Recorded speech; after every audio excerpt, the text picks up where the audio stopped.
The desert was endless. Sand stretched in every direction like a golden ocean, broken only by dry shrubs and cracked earth. The sun was fierce, sitting high above like a merciless king. No bird sang, no breeze carried comfort, only silence and heat. And in that silence, a woman stood. Her back was bent, her hands covered in blisters, her clothes sticking to her body with sweat. She was digging, a shovel in her hands, a shallow pit before her. She was a widow. Her husband had died only months before in a sudden accident, leaving her alone in a harsh world. And now, she was not only alone, she was also pregnant. Her belly carried the child of the man she had loved, and though her heart was broken, she was determined to fight for the life growing inside her. The problem was simple yet deadly. There was no water. Without water, there was no survival. The weight of loneliness, every strike of the shovel echoed her grief. Her hands shook, her back ached, and yet she kept going. She had promised her husband, before he passed, that she would never abandon the land they had bought together. He had dreamed of building a home there, raising children under the open desert sky. She could still hear his voice sometimes, laughing, planning, dreaming. To leave this place now would feel like betraying his memory. But dreams could not feed her, and they could not water her crops. Neighbors had warned her again and again. Greater than, don't dig alone. This desert kills even the strongest men. You should sell the land, move to town, start over. But she refused. She wanted her child to grow up knowing the land their father had chosen. She wanted roots, not escape. And so she dug. Hour after hour, under the punishing sun, she worked. Her lips were dry, her vision blurred, and her unborn child pressed against her from the inside, reminding her with every kick, I am here. Don't give up. A prayer in the dust. At midday, the heat grew unbearable. Her hands slipped on the wooden handle of the shovel. She collapsed onto her knees, pressing her palms against the dry soil. Tears welled in her eyes, mixing with the dust on her cheeks. God, she whispered, her voice trembling. Give me strength. Just a little more. Just one hand to help me. Please. The wind answered with silence. She bowed her head, pressing her forehead to the earth. For a moment, she thought she might faint. But then, something stirred at the edge of the horizon. The shadow on the horizon. Far away, beyond the waves of heat rising from the sand, a dark shape appeared. At first she thought it was another mirage. She had seen many in the desert.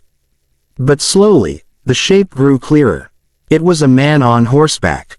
Her heart raced. She stood quickly, gripping the shovel like a weapon. She had learned that the world was not always kind to a lonely woman. As the rider drew closer, she saw that he was tall, broad-shouldered, and wore a wide-brimmed hat that shaded his face. Dust clung to his boots and coat. His presence was heavy, like the desert itself had shaped him.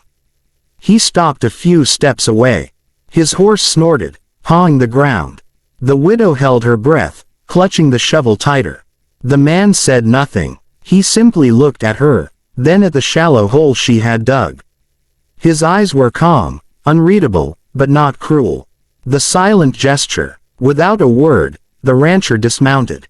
He walked toward her slowly, his boots crunching on the dry soil. She stepped back, uncertain. Then, gently, he reached for the shovel. For a moment she resisted. But something in his eyes, steady, quiet, almost protective, made her release it. The man turned, planted the shovel into the ground, and began to dig. The strikes were powerful, steady, determined. Dust rose around him as the hole grew. Deeper with each motion. The widow could only watch, stunned. Strangers rarely stopped in the desert. And if they did, it was rarely for kindness. Yet here was a man she had never met, offering his strength without a single word. She sat down slowly, her hand resting on her belly. For the first time in months, she felt relief. For the first time, she was not fighting alone. Days of silent digging. The rancher did not leave that evening. When the sun set, he stopped, drank from a flask, and nodded to her before mounting his horse and riding into the distance. She thought that was the end. But the next morning, as the sun rose again, he returned. And again, he dug. Day after day, he came back. He worked with steady patience, saying almost nothing.